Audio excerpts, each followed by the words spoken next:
Hi students, as you know I'm Mr. Alish and you've been selected to work with our laser printer. Now our laser printer station is over here in the corner of the room and this machine right here is the one that you'll be using. This video is going to introduce you to how the machine works and what you'll need to do and safety precautions you'll need to take. Pay attention and I can't wait to see what you create. So this is our laser machine and here's how it works. As you can see, it's got a clear glass top so you can see down in there. The lid simply lifts open and the tray folds down. Inside of here is a black metal grate. It's a little dirty because it's cut in wood. You can see that we can pull it out, and this is going to be where we put our cutting material that we're going to work on laser engraving. Now, when it's your turn to use this machine, we're going to make sure that the tray is in there, centered up, that the front latch door is closed, and then we'll place your material, whether it's wooden boards or aluminum cards, down into the device so that we can lay out and create your project. Now there's several things you're going to need to know about using this machine. First, how to turn it on. The power source, when we close the lid, is located in this back right-hand corner. When we turn it on, we'll see lights come on around each side of the device. As you can see, it's turned on and my material is in the printer. You'll hear it heating up and centering itself up. Once I have the device on, I'm ready to start working with my design. First, I need to come to the computer next to the printer.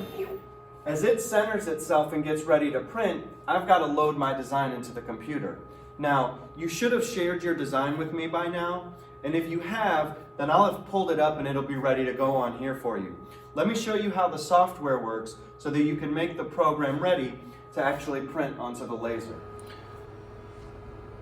When you open it, you'll notice at the top that there are a bunch of shortcuts. You'll open up the shortcut that says Glowforge. When we open this, it'll open the software to create your project. You'll start by creating a new project from a blank design. Now, when you open this software up, it will see the materials that you placed inside of the printer.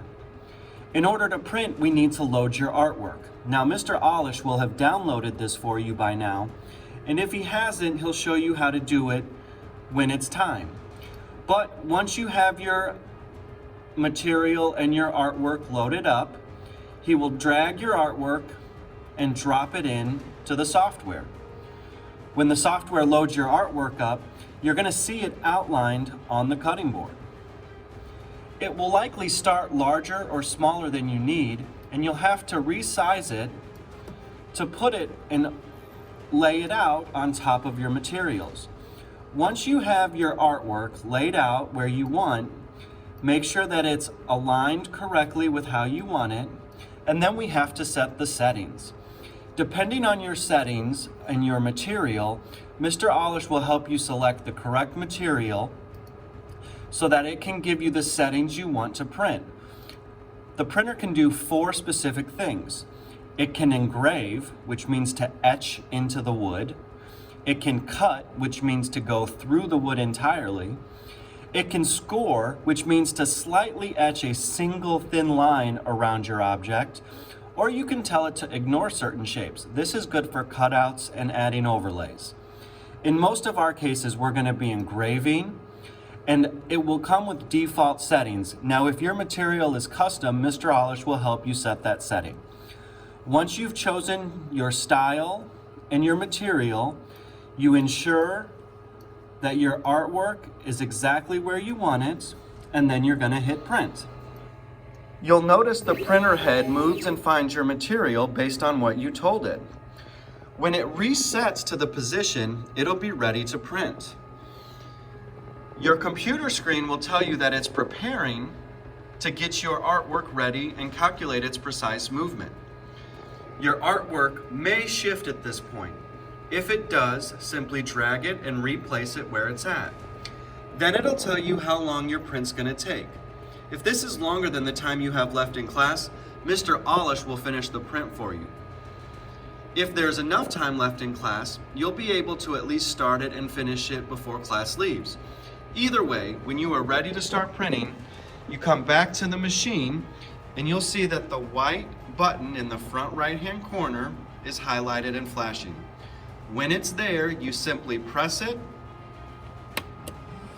and the machine will start working to print your design.